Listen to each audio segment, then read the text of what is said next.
मुंबईतील कांदिवलीमधील समतानगर भागामध्ये नरसीपाड्यातील सरस्वती चाळीमध्ये एक तिघा जणांचं सुखी कुटुंब राहत होतं.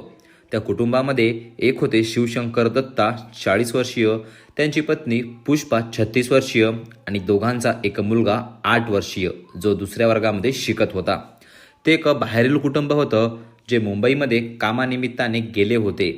जे शिवशंकर दत्ता होते ते एक टेम्पो चालक होते. त्यांच्या पत्नी घरकाम करत होत्या आणि त्यांचा मुलगा शाळेमध्ये जात होत्या.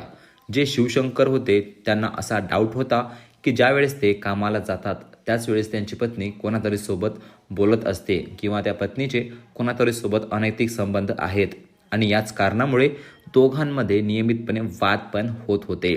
असंच 27 जानेवारी 2025च्या सकाळी दोघांमध्ये त्याच गोष्टीवरून खूप जास्त तीव्र असा वाद झाला होता आणि त्याच वादामुळे जे शिवशंकर होते त्यांचा राग अनावर झाला आणि त्यांनी जवळ पडलेल्या एका नायलॉन दोरीने आपल्या पत्नीचा गळा आवळला आणि तोपर्यंत आवळत राहिले जोपर्यंत त्यांच्या पत्नीचा जीव जाणार नाही. सर्व त्यांचा 8 वर्षीय मुलगा बाजूला बसून पाहत होता. त्या मुलाला कळलं की त्याचा जीव धोक्यामध्ये आहे आणि तो घराच्या बाहेर पळायला सुटला होता. त्याच वेळेस त्याच्या वडिलांनी त्याला पकडले आणि त्याचा पण गळा दोरीने आवळला आणि त्यानंतर दोघांना पण फासावर अटकवले आणि अशी प्लॅनिंग केली की दोघांनी पण आत्महत्या केली आहे. त्यानंतर शिवशंकर घरामध्ये होता त्याच वेळेस तो आरडाओरडा करायला लागतो. त्याच्या आवाजाने जवळचे सगळे लोक त्याच्या घरी जमतात. त्या लोकांनी पाहिलं की घरामध्ये माय आणि लेकाने आत्महत्या केली आहे. तेव्हा त्याच लोकांनी पोलिसांना देखील सूचना दिली.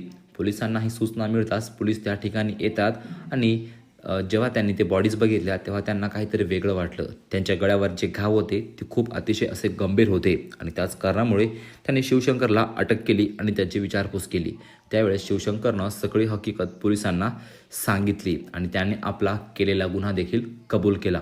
मित्रांनो, माहिती महत्त्वाची वाटली असेल तर व्हिडिओला लाईक करा आणि चॅनलला सबस्क्राईब करून जा.